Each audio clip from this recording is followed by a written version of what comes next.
On the evening of April 14, 1912, the magnificent ocean liner RMS Titanic sailed smoothly across the calm waters of the North Atlantic. Passengers on board had already spent several days enjoying the luxury and excitement of the ship's maiden voyage. Please subscribe. The Titanic was considered the most advanced and elegant passenger liner ever built, and for many travelers it felt like a floating palace.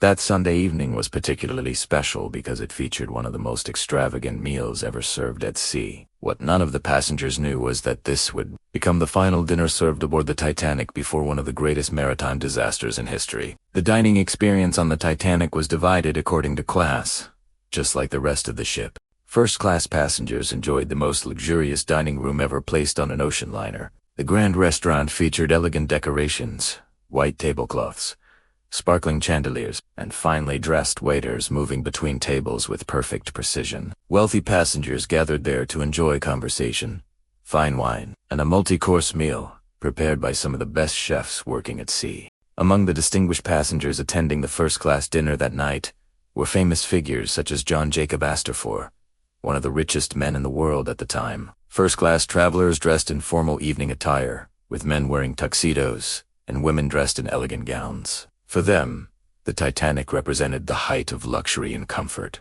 and the dinner that night was designed to match that reputation. The menu served in first class was extraordinary even by modern standards. The meal began with hors d'oeuvres, followed by oyster dishes and delicate soups. One of the early courses included oysters served fresh, which were considered a delicacy among wealthy travelers. After that came rich consomme soup and salmon served with a delicate sauce.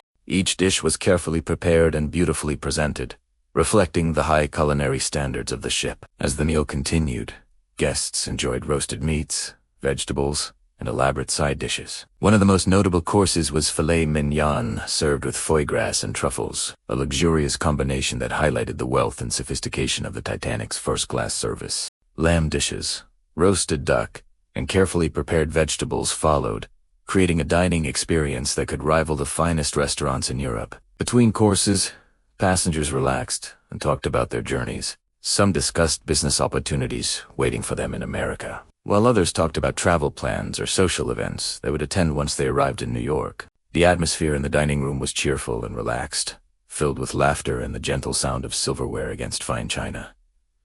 Dessert was equally impressive. The final courses included rich puddings, fruit selections, and the famous Waldorf pudding, a dish inspired by the luxurious Waldorf Astoria, New York. There were also cheeses, fresh fruit, and sweet pastries served alongside coffee and liqueur. For many passengers, the dinner represented the perfect end to a comfortable day at sea. While the first-class passengers enjoyed their luxurious meal, second-class passengers also had a pleasant dining experience. Their menu was simpler, but still impressive compared to most ships of the time. Families gathered around tables sharing hearty meals of roasted meats, potatoes, vegetables, and desserts. Many second-class passengers were professionals such as teachers, ministers, and engineers, traveling to America for work or opportunity. In third class, the dining experience was more modest, but still far better than what many immigrants were used to. Instead of luxurious multi-course meals, passengers were served simple but satisfying dishes such as stew, bread, and pudding. For families traveling toward new lives in America, even this meal felt special because it was shared with hope and excitement for the future. After dinner, passengers across all classes continued their evening activities. Some returned to lounges and smoking rooms to talk and play cards. Others walked along the decks enjoying the cold Atlantic air and the clear night sky filled with stars. Music could be heard from the ship's orchestra, which played softly in the background as guests socialized and relaxed. At that moment, everything seemed peaceful aboard the Titanic. The ship moved steadily through calm water under a sky so clear that the stars reflected on the ocean's surface. Few people imagined that danger was approaching silently in the darkness ahead. Later that night, at 11:40 p.m., the Titanic struck an iceberg.